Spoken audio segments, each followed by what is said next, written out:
What's going on, everybody, and welcome back to another video. And I added a few little, you could say, touches here and there to kind of give it a little more flavor and some more, you could say, character towards it.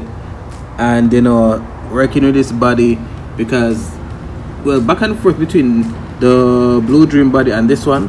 However, Blue Dream is under construction because I have something new with that body coming.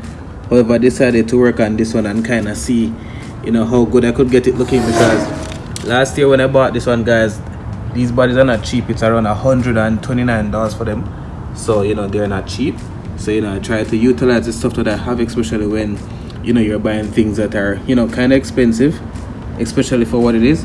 But I went and I smoothed out the fender some more and then repainted that, and it added some lights and add some more flavor to inside of the engine bay and stuff like that. And it's looking quite good. The lights are functional, as you can see. Let me just turn them on for a second here. There you go, they're quite bright. Yeah man, so we're gonna be doing some night pulls with this as well, and also going to make it a little bit more streetable this time. Not gonna just be sticking to the track, but can drop a like if you like how it's looking. Everything is now refreshed. The chassis is fully clean. I went over everything and re-oil what I need to re-oil and re-grease what I need to re-grease inside the diff, everything. And I'm going to be inserting some clips now showing you the pull down of when I had all of that done. Here and there I like to do a little bit of maintenance to the car, also to check in on some of the state of the parts inside the gearbox, such as the diff, which is right here. Sometimes I like to pull it down and see what the teeth are looking like, to see if anything is stripped or if it needs to be changed. And as you can see, all of them are still there. Nothing is stripped or anything like that, and that's a good sign, because we've been running some significant amount of power in the car from the other day. And this is the counter gear. Let's see if we can get to focus.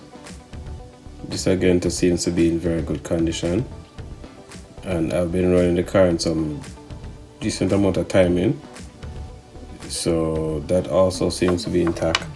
And the other gear that is up here now, that is connected to the spur gear, this one is metal, so I don't really worry about this one. I know some people are talking about, especially the guy from Doug's Garage.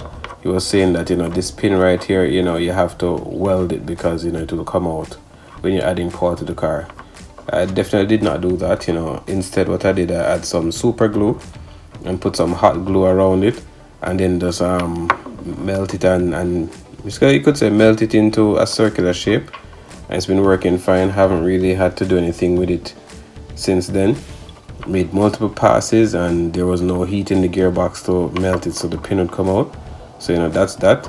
And then I put different bearings in the regular chassis from factory. You won't see it come with bearings in this section.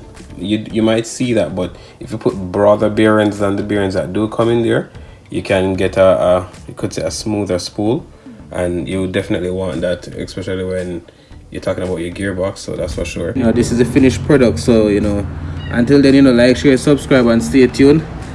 We're trying to see if we can get this now into the tools. It's a lot light at the front, and we're hoping for the best. So when the weather's a little bit better, I'm going to be going out and doing some testing. So from now till then, stay tuned, guys.